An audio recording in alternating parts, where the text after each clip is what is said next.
Obrigado, né? Obrigado a todos aí, bom dia. Ah, bem, eu vou falar aqui que, assim, essa daqui foi uma aula interessante, porque é uma área que eu estudo, mas é uma questão, assim, são poucos os trabalhos olhando exatamente, assim, como fazer cultura de vigilância num pronto-socorro, né? Habitualmente, a avaliação fica realmente pela epidemiologia, né? Mas eu vou trazer aqui um pouquinho o que eu achei para vocês, tá? Esses daqui são meus conflitos de interesse. Então, vamos começar do básico, né? O multiresistente, quem que a gente está conversando, né? Então, a gente tem as enterobactérias resistentes a carbapenêmicos, pseudomonas multidroga resistente, enterococo resistente a vanco, acineto resistente a carbapenem, né?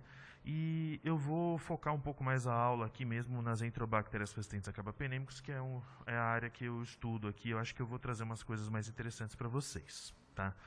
Então, as enterobactérias resistentes a carbapenêmicos, elas têm uma importância muito grande no ambiente de infecção hospitalar, né?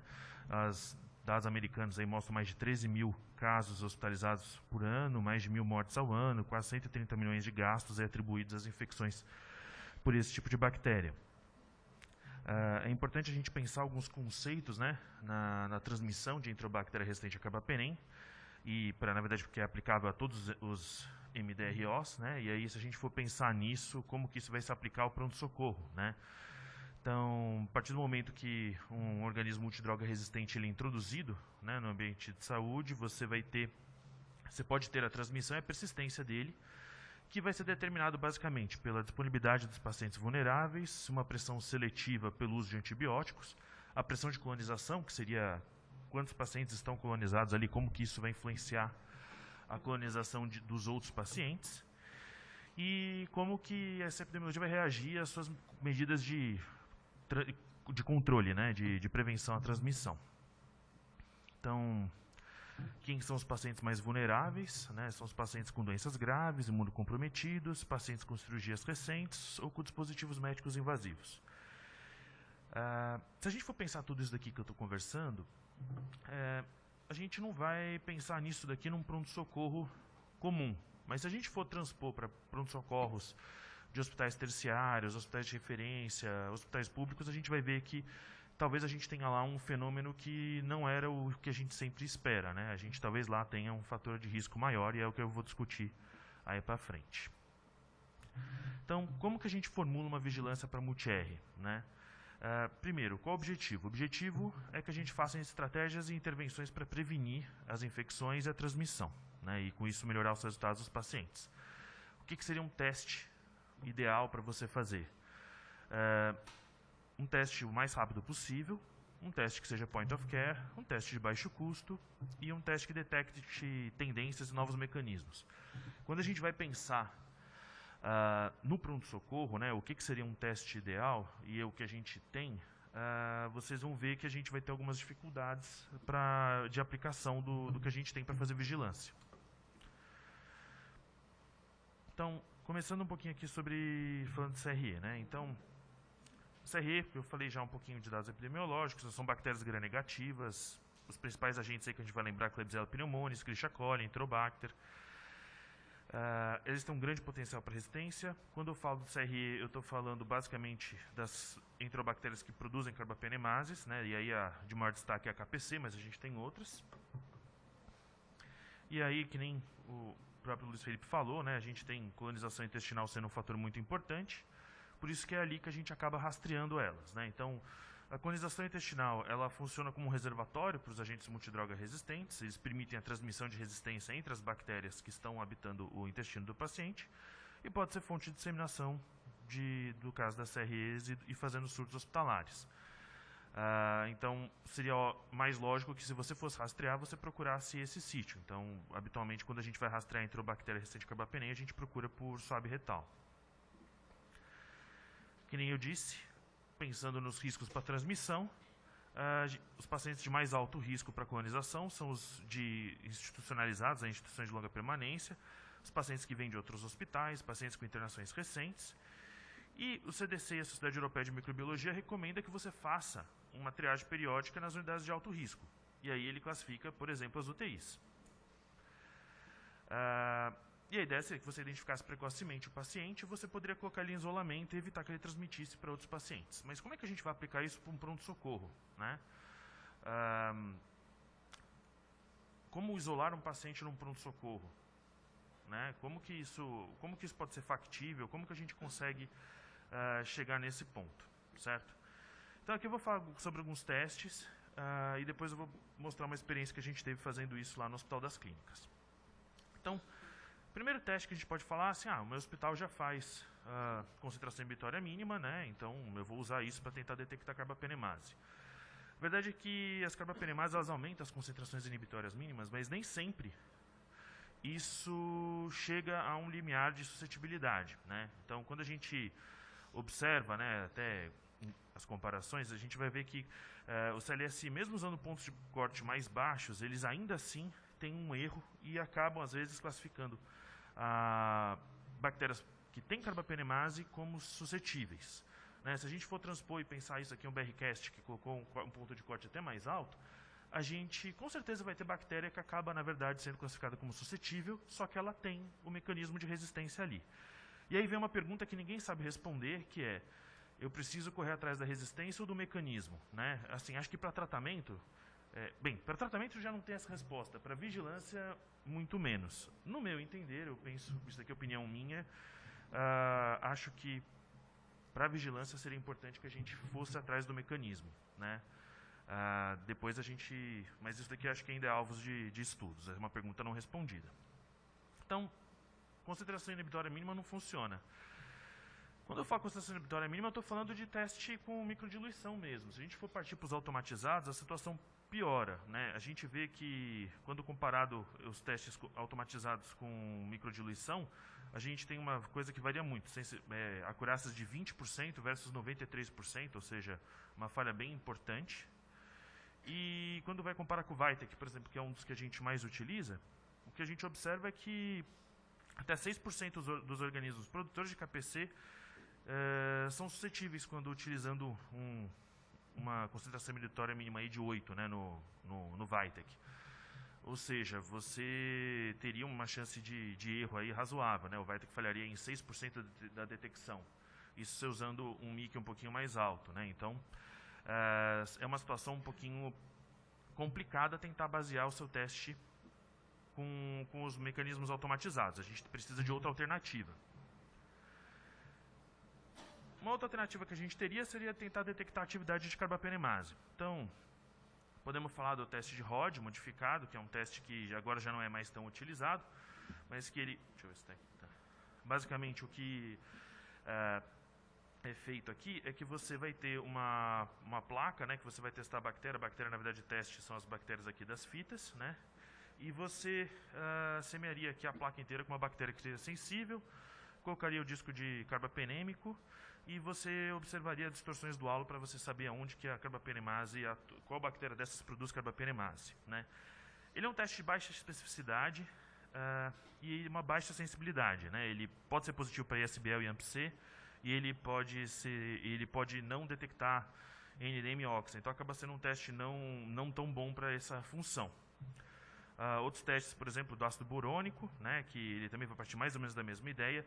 Ele tem uma sensibilidade um pouco melhor, uma especificidade melhor, conseguindo detectar um pouco de NDM e OXA, mas ainda assim não sendo um teste ideal. E lembrando que todos esses testes você vai partir de isolados, né, ele não vai ser da amostra do paciente, não vai ser do swab retal.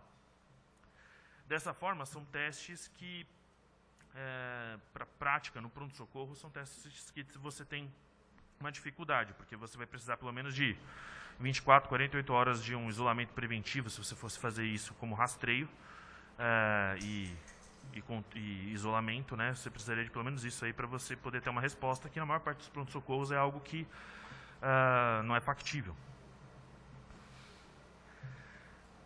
Mais um teste que a gente tem ainda na detecção de atividade de carbapenemase são os testes que usam mecanismos enzimáticos, aí, por exemplo, o CarbNP, Blue Carb ou Rapid Carb Test, que basicamente o que ele vai ver? Ele vê a detecção da atividade da carbapenemase, ele vai ter o carbapenem, que sob a ação da carbapenemase ele vai acabar produzindo, na hora que ele faz a hidrólise do beta-lactâmico, ele vai produzir ácido e essa queda no pH é medida, né? Esses testes são bons, eles são mais rápidos do que os outros testes que a gente acabou comentando, que eu acabei de comentar, mas eles ainda assim precisam ser feitos a partir de um isolado, né? Então você ainda tem a necessidade de pelo menos fazer um cultivo. Uma coisa um pouco mais assim, tentando ser um pouquinho mais de vanguarda, a gente tem testes, por exemplo, com o MALDI-TOF, né? E a ideia aqui que é interessante é o seguinte: o MALDI-TOF você pode usar para fazer a identificação, né, da bactéria, mas ele consegue ter alguns picos relacionados, por exemplo, ao carbapenem. E aí aqui nesse exemplo que você pode ver desse trabalho, o que eles fizeram foi que aqui a gente tem o MALDI-TOF, esse pico de 400 aqui seria relacionado ao meropenem. E aí, como a bactéria B produz carbapenemase, você vê que o pico some, né? Então o antibiótico tinha sido hidrolisado e aí ele não detecta. Mas assim, como vocês podem ver, isso aqui é um estudo que as amostras deles tiveram só 72% de detecção. Então, é uma coisa que acho que talvez no futuro possa ser utilizado, mas ainda assim não é algo para ser colocado na rotina. Isso daqui é totalmente pesquisa. Tentando fazer uma tabelinha para a gente comparar as coisas, né? Que a gente pode falar? Então, culturas, né? São testes que vão exigir o cultivo, né? Então vai demorar aí 48, 72 horas para ter uma resposta e vão ter um custo, né, mais barato quando comparado aos outros métodos. Testes enzimáticos, eles ainda vão precisar do cultivo, só que por fazer um teste mais rápido, né, que vai detectar a hidrólise do carbapenêmico, ele consegue soltar essa resposta um pouquinho mais rápido que uma cultura convencional, com um custo similar ou um pouquinho maior. E aí a gente vai partir para alguns testes que são testes rápidos, né? E aí eu desviei um pouquinho da aula porque eu queria falar sobre eles, né? Então, eu acho que é necessário para a gente poder falar do pronto-socorro, tá? Então, a gente tem ideias tanto do PCR in-house ou PCR comercial. Na prática, a ideia deles é mais ou menos a mesma, né? Fazer a extração direto da amostra. E aí, com isso, você poderia procurar os genes que você quer estudar, né? O PCR in-house vai ter algumas questões. Ele vai ser um pouco mais barato, mas ele vai exigir que você tenha um laboratório de biologia molecular, que você tenha técnicos de laboratório que saibam manejar as amostras, fazer todos os testes. Mas ele vai sair um pouquinho mais barato e é um pouquinho mais devagar. E tem opções comerciais que fazem todo esse processo já de forma automatizada dentro às vezes de um cartucho só. E aí sai o resultado mais rápido, só que é um custo maior. Um último teste que existe também que eu acabei não falando, é o teste imunocromatográfico, né? Que a ideia dele é que você, a princípio, faria a partir de cultivo e enriquecimento de meio líquido, e aí você detectaria a carbapenemase, né? Então, basicamente, você pega um isolado, você vai fazer igual um teste que a gente vê os testes rápidos de Covid, né? Você vai ter um isolado que você vai homogeneizar no líquido de preparação e vai ter as respostas, e aí é um teste de fita, né? O controle positivo, aqui no caso N positivo, que era um para NDM. Mas esse daqui ainda também precisa, já está sendo utilizado para vigilância nos hospitais, e tem uma boa sensibilidade e especificidade, mas ainda no pronto-socorro não tem trabalhos. Então, o que considerar quando você vai implementar um programa de screening, e aí o que a gente vai pensar é como que isso aplica no pronto-socorro. Qual que é a epidemiologia que eu tenho de enterobactéria resistente ao carbapenem no PS, na comunidade, né? A primeira coisa que eu queria falar é assim, é um pronto-socorro, mas qual pronto-socorro é o seu? Então, eu acho que essa daqui é uma pergunta que talvez a gente não precise usar o teste mais high-tech de todos para fazer isso, mas pelo menos alguma vez a gente fazer um censo dentro do próprio pronto-socorro, pelo menos nesses hospitais que os pacientes ficam efetivamente no pronto-socorro, e a gente testasse as culturas e visse qual é o nosso perfil, talvez a gente se surpreendesse e pensasse que a gente deveria realmente bolar uma estratégia de vigilância. Qual a disponibilidade que você tem de leitos de isolamento? Isso, de novo, pronto-socorro é uma situação complicada da gente pensar, né? Consigo coletar as amostras? O meu laboratório consegue processar essas amostras? Então, são várias coisas que a gente tem que pensar quando a gente vai implementar. E aí, aqui eu trago uma experiência nossa que a gente fez no HC. Esse artigo, a gente avaliou quais que são os fatores de risco para colonização na admissão do pronto-socorro por enterobactéria resistente ao carbapenêmico. Então, qual a prevalência, fatores de risco, e qual foi a taxa de aquisição. Que nem eu disse, pronto-socorro da HC é um pronto-socorro de um hospital terciário, é um pronto-socorro que está superlotado, ele tem várias questões, mas ainda assim ele é um pronto-socorro. Eu não podia deixar um paciente isolado lá 48, 72 horas esperando uma cultura. Então, para esse estudo, a gente acabou testando como que funcionaria uma estratégia baseada em PCR para fazer isso. Então, isso aqui é uma foto do pronto-socorro do HC. Tem 36 pessoas nesse corredor, tá? E você vê que claramente nenhuma parte do distanciamento de macas e etc. respeita qualquer controle de infecção, né? Assim, pré-Florence Nightingale, né? E realmente não tem o que fazer porque tem mais paciente do que cabe. Então, esse foi o cenário de onde a gente fez esse trabalho, né? Então, foi um estudo de prevalência, a gente coletou dados por 2 meses, a gente incluiu todos os pacientes que foram internados admitidos via PS. O PS tem uma média de 20 admissões por dia, tem a capacidade para 50 leitos, normalmente ficam em torno de 90 a 100 pacientes no PS internados. Então, dobrado o que a gente aguenta, né? No estudo aqui, a gente coletava 2 swabs retais nas primeiras 24 horas, um ia para a cultura convencional e outro ia para PCR. Os genes que a gente procurou foram KPC, NDM, VIN, IMP1 e OXA48. A gente usou o kit comercial. A cada 7 dias que o paciente ficava no pronto-socorro, a gente repetia essa vigilância, e sim, a gente tinha paciente que ficava 7 dias. E o paciente só interrompia a vigilância se a gente desse alta para ele, ou se ele falecesse, ou fosse transferido ou colonizasse. Então, o que a gente observou foi isso, né, que eu já falei, a frequência de portadores de admissão, fatores de risco para colonização e a taxa de colonização. Então, no período tiveram 1.088 pacientes, a gente conseguiu coletar vigilância de 676 desses pacientes. 7% dos pacientes, ou seja, pacientes que da comunidade eram colonizados por CRE. Eu falo da comunidade, entre aspas, porque 41% deles tinham algum tipo de exposição prévia ao sistema de saúde, né, voltando o HC a um hospital terciário. 52% dos pacientes sexo masculino, idade média de 57 anos.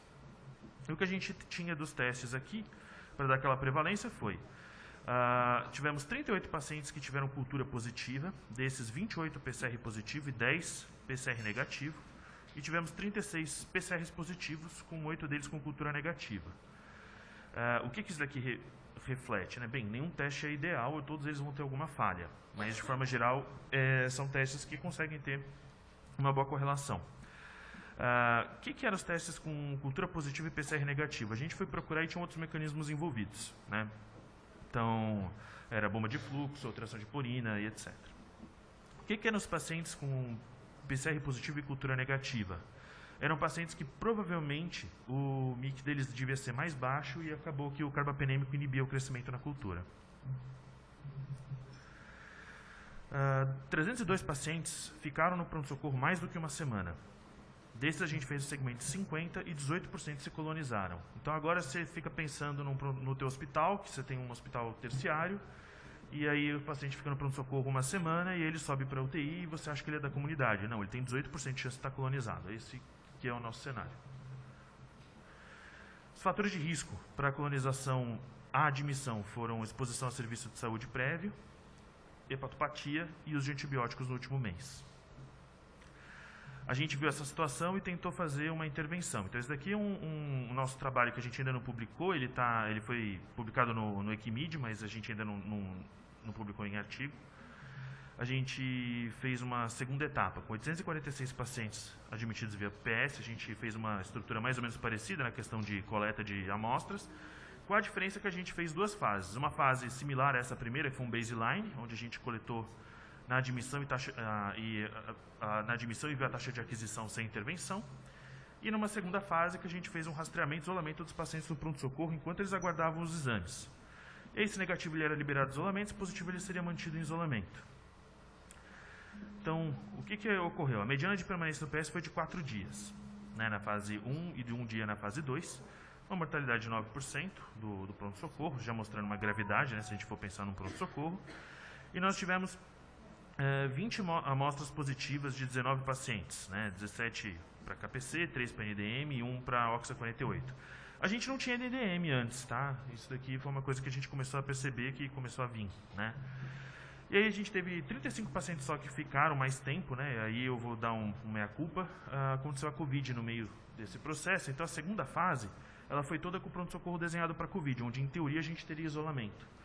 Mas na prática, o que a gente observou foi que a taxa de higienização de mãos até de uma fase para outra subiu, mas ela não era mais alta do que 40%.